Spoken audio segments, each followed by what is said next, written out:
Olá! Mesmo com um mercado de altos e baixos, o setor leiteiro ainda é a principal fonte de renda de muitos pecuaristas brasileiros. O petróleo branco, como é conhecido entre os que investem no leite, não vem das plataformas de extração, mas é valioso tanto quanto o ouro negro. Neste cenário do agronegócio, grandes empresários disputam, ano após ano, o primeiro lugar em produção nacional.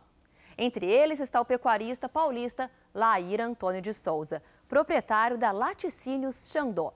A empresa familiar foi instalada na cidade de Araras, interior de São Paulo, e iniciou a produção de leite tipo A há 27 anos. Desde a inauguração, Lair tinha um objetivo: não comprar a matéria-prima de outros criadores, mas produzir seu próprio leite. Hoje ele está satisfeito com a decisão do passado. Lair era proprietário da Solorrico, importante indústria de fertilizantes que foi vendida para a Cargill. Depois de mudar seu plano empresarial, investiu mais de R$ 1 milhão em equipamentos modernos para ordenha e industrialização do leite, que permitem monitorar cada um dos animais. Mais uma trajetória de vida repleta de dificuldades, sucesso, planos e emoções. Você não pode perder o episódio O Shake do Leite. O programa Criadores só está começando. Fique conosco. Estamos apresentando Criadores.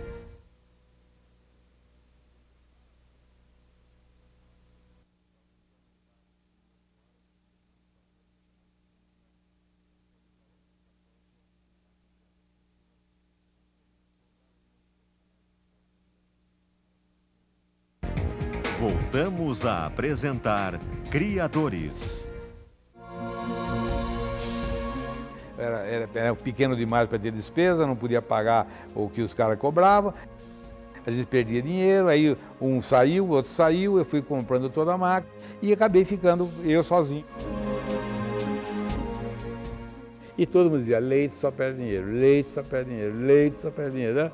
Eu disse, bom, eu vou tentar.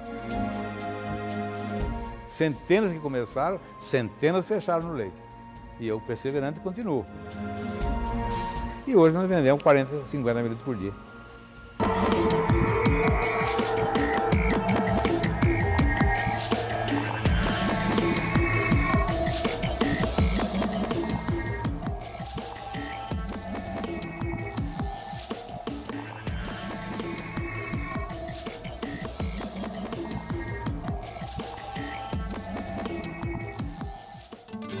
Quando eu tinha 17, 18 anos, eu já dizia para minha namorada, que é minha esposa até hoje, que eu ia ficar rico com 35 anos. Ia ficar rico, ia vender tudo e parar de trabalhar. E cheguei aos 35 anos, e ela e quem conhecia essa história, você não vai parar de trabalhar? Eu disse, olha, é verdade, eu devia parar de trabalhar. Só que eu estou com 35 anos e hoje eu tenho 1.500, 1.600 funcionários. Se eu parar, eu tenho certeza que essa empresa vai para o tacho, como foi tantas outras, e eu tenho obrigações com essas famílias que trabalham comigo. Então, continuei. Lair trabalhou muito, desde jovem, né? Ele tinha, assim, uma prioridade em querer vencer na vida.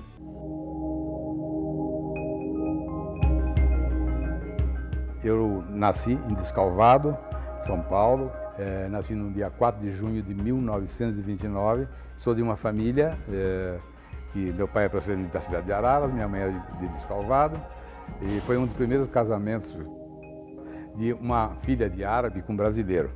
Então pode imaginar que a coisa foi muito difícil para minha mãe, e a tal ponto que meu avô, que era o homem mais rico da cidade, deserdou e não visitou mais nunca minha mãe, a não ser quando nasceu um dos filhos, o sexto filho dela, que ficou com o nome do meu avô, então ele se dignou a ir até a casa da minha mãe. Nós saímos de Descalvado depois de um grande período de dificuldade do meu pai, que também perdeu muito dinheiro na vida dele, e nós viemos para cá em dia 30 para São Paulo, no dia 31 de dezembro de 1939, com passagem dada pela prefeitura, deixando todos os bens que tinha lá para pagar dívidas na cidade, e fomos para morar em São Paulo, onde começamos a nossa vida. Uma pessoa que começou com muita dificuldade, chegou a São Paulo, mais precisamente na Lapa, que ele tem orgulho de dizer que conhece com a palma da mão, e é verdade, eu sou testemunha disso, E ele chegou muito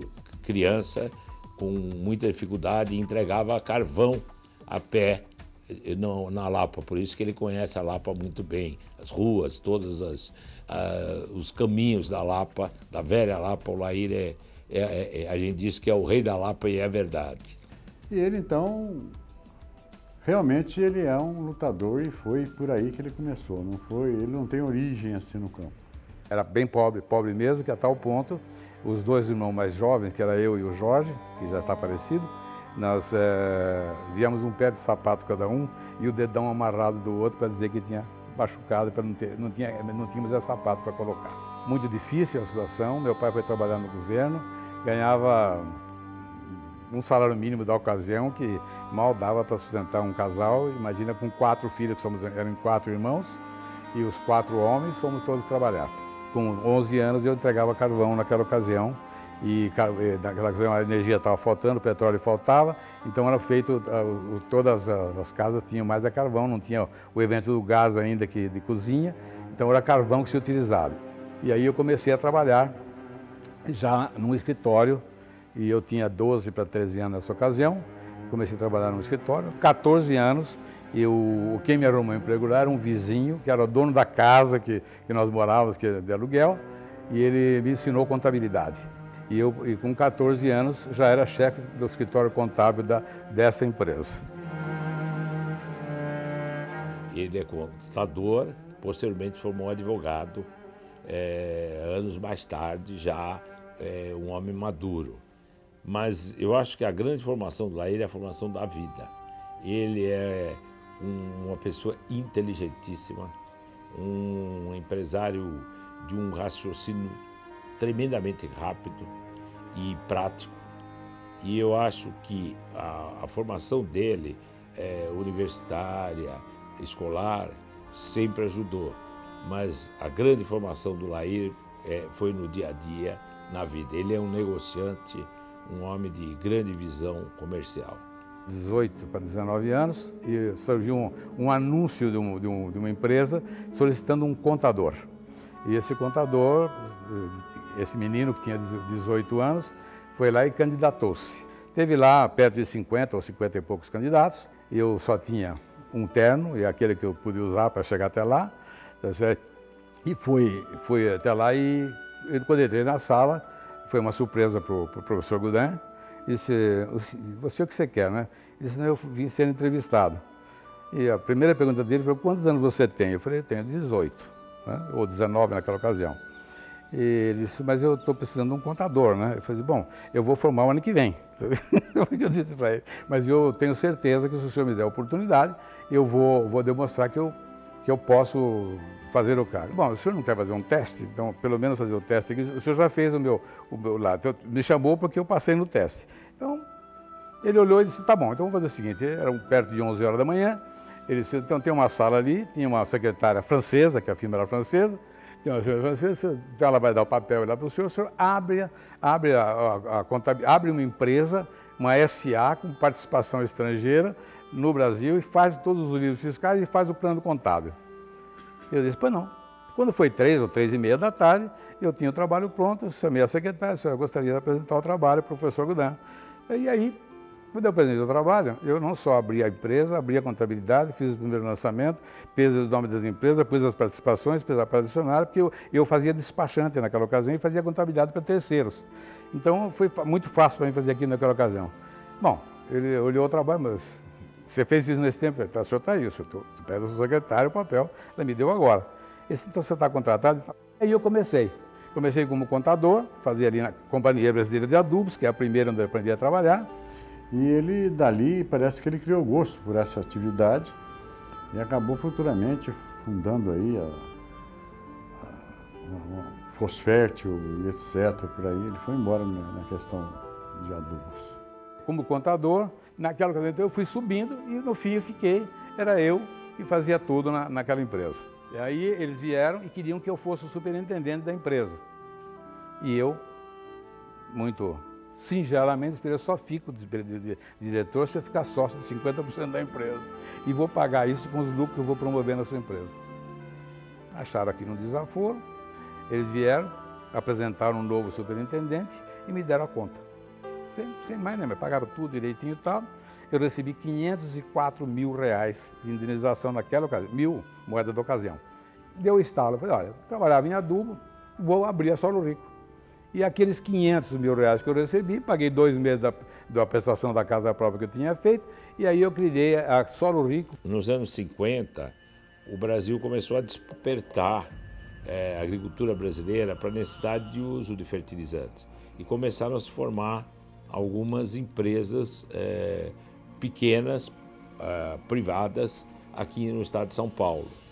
E o Lair foi um deles, foi um desses empresários, na época ainda não empresários, dessas pessoas que viram que o adubo, o fertilizante, era fundamental para o crescimento agrícola brasileiro. Eu já comecei a produzir fertilizante aqui, comprando matéria-prima estrangeira, para entregar. E aí foi um sucesso atrás do outro. E aí fui para novos clientes. Assim, a minha maneira é nunca esconder nada, falar a verdade e trabalhar honestamente. Tive sucesso um atrás do outro, foi crescendo. Com o sucesso e com o dinheiro que eu recebia, fui abrindo outras pequenas empresas. Então o Lair partiu para essa atividade, principalmente instalando uma granulação. Instalou uma granuladora de fertilizantes e o fertilizante granulado era um diferencial realmente, que é de melhor qualidade do que o misturado. E com isso ele deu os primeiros passos na Solo Rico, que depois se expandiu muito. Ele fundou a Solo Rico, estava indo muito bem, depois ele foi pressionado violentamente por multinacionais, etc. Ele acabou fundindo com a Fosfértil e ficou presidente da Fosfértil. Quando eu vendi a Solo Rico, eu vendia um filho. Então eu ia entrar em parafuso. Eu fundei a Xandô para vender o leite. E a marca foi feita para isso. A média nossa deve chegar a 1.100.000 litros por mês, o que dariam 13.200.000 litros, que eu pretendo chegar ainda este ano. Estamos apresentando Criadores.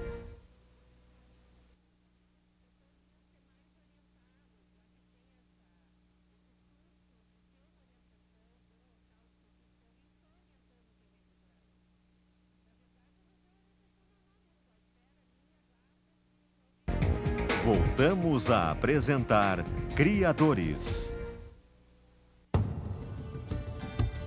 A Solo Rico, ela sempre foi uma das principais empresas de fertilizantes do país. Sempre entre as 5, 6 maiores empresas, estava entre as 5, 6 maiores empresas de fertilizantes. Era uma empresa que atuava inicialmente no estado de São Paulo, mas depois se expandiu pela região centro do país, indo inclusive até o sul do país. Comecei essa empresa, Solo Rico, 4 meses antes do meu filho nascer. Então, quando eu vendia a Solo Rico, eu vendia um filho. Então, eu ia entrar em parafuso, só mesmo porque eu tenho uma capacidade mental, de sei lá o quê, de força interna, que me fez eu sobrepassar isso aí. Porque todo o dinheiro do mundo não conseguia sobrepor a venda de um filho. Essa foi a realidade. Então aí eu tive que ultrapassar algumas fases críticas. Aí brigo com filho, brigo com mulher, brigo com minha sombra, brigo com todo mundo, porque não era mais eu, né? Tá certo? E a coisa acontece desse jeito. Então aí aconteceu e eu consegui ultrapassar. E o Lair, por sinal, pediram para ele, quando ele vendeu, para ele continuar como presidente dessas empresas. Tanta capacidade que ele tinha para gerenciar essa questão de adubos. Passados os primeiros anos de privatização, o setor de fertilizantes tomou um novo ordenamento e as grandes empresas mundiais de fertilizantes, esse mercado ficou muito mais propício para essas empresas. O consumo de fertilizantes cresceu muito e exigia que as empresas que atuam nesse mercado sejam bastante capitalizadas, financeiramente bastante fortes. Então, o Lair, ao perceber essa tendência, que era o momento deles se desfazerem de suas empresas e abrirem um espaço para essas grandes empresas internacionais, né? Então foi o que aconteceu. Algumas dessas empresas foram vendidas para a Bunge, a Solo Rico foi a primeira delas a ser vendida para a Cargill. Quando adquiriu a Fazenda Colorado, ele adquiriu voltada para fazer lá uma questão muito mais de tirar um pouquinho de leite. E o Laí fez da Fazenda Colorado uma maravilha, tanto na parte de citricultura como na parte de gado. Em ambas, você pode estar certo que são fazendas de excelência. Vim visitar os parentes aqui em Araras e tinha uma fazendinha para vender, que era esta aqui, tá certo? Tinha 100 alqueires e eu trabalhava com fertilizantes e não conhecia a lavoura. Não é possível que eu não vá aprender e saber o que é agricultura e pecuária. E aí o Ivan Zurita, o pai do Fábio Zurita, disse, olha, eu tenho uma fazendinha e tal, né? E eu me fez a oferta da fazenda naquela ocasião por um valor tal e acabei comprando a fazenda. Começou plantando laranja. Ali a região já tem uma tendência para plantio de laranja. Ele não tinha cliente para comprar a laranja, ele tinha amigos que eram praticamente, cediam a laranja para ele e eles repartiam lá de uma maneira que ele sabia fazer e todos saíam lucrando com essa questão da laranja. Comecei, fiz logo para 12 milhões de caixas, com possibilidade de fazer 30 ou 50 milhões de caixas. Aconteceu que a Citrovita veio há 3 anos atrás, eu vendi por 66 milhões de dólares. Quer dizer, uma fábrica que aqui custou naquela ocasião zero, porque foi da laranja que saiu.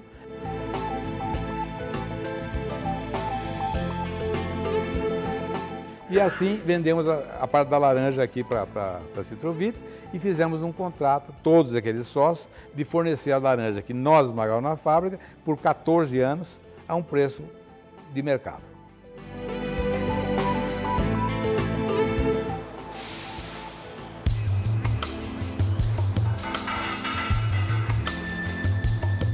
Eu fui ler uma biblioteca de gado de leite e cheguei à conclusão que o leite é bom e é economicamente viável, desde que seja de vaca holandesa e que produza bastante leite.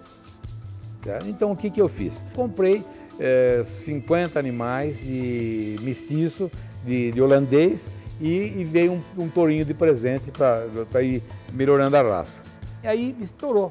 Eu lembrei da Granja Itaiê, que foi o primeiro produtor de leite A, e eu falei, eu vou fazer leite A, que aí eu vou vender direto e tenho certeza do que vai acontecer. E abri a Xandô. Eu fundei a Xandô para vender o leite, e a marca foi feita para isso. O Laí começou a se dedicar profundamente na questão do leite. E como ele já começou a achar que também não estava dando certo, ele vendeu a sua produção para outra pessoa, ele fez o leite Xandó, que realmente é uma referência do leite A.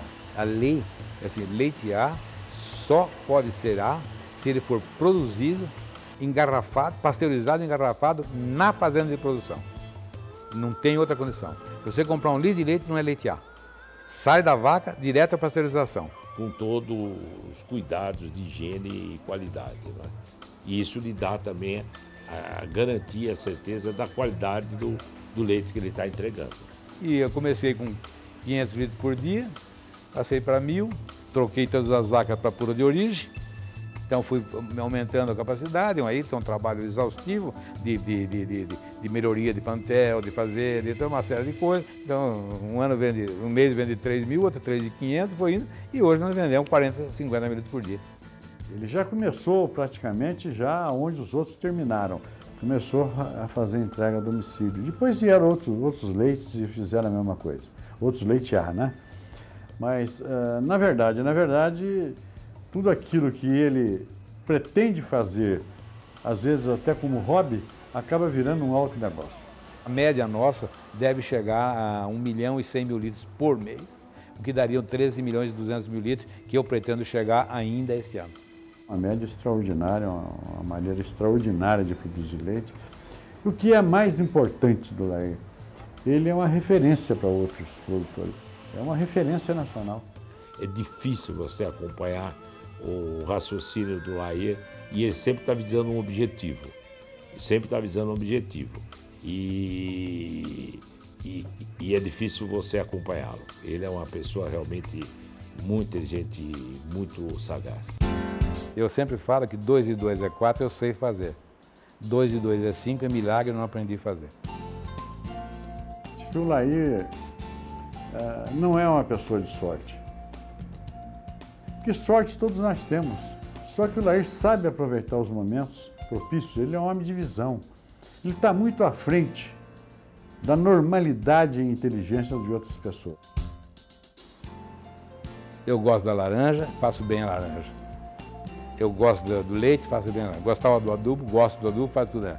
Então eu acho o seguinte, você tem que gostar do que você faz. Então tudo tem que ser feito com perfeição. Erro, mas meu nível de erro é menor do que o erro de acerto.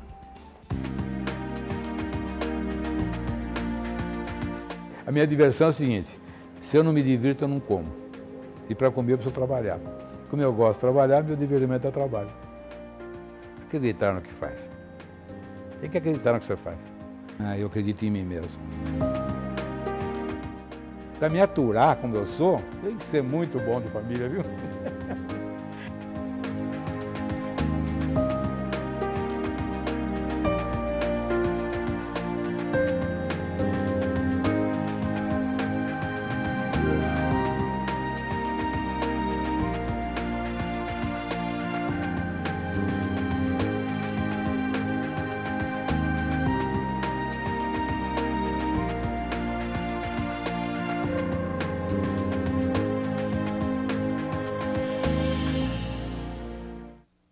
E o programa Criadores de hoje fica por aqui. Mas não esqueça que você pode acompanhar todas as nossas produções e os bastidores das gravações no meu blog. Ou ainda rever seus programas favoritos no site do Canal Rural. Para isto, basta acessar a nossa página na internet. O endereço está aí na sua tela. Obrigada por nos receber na sua casa e até o nosso próximo encontro.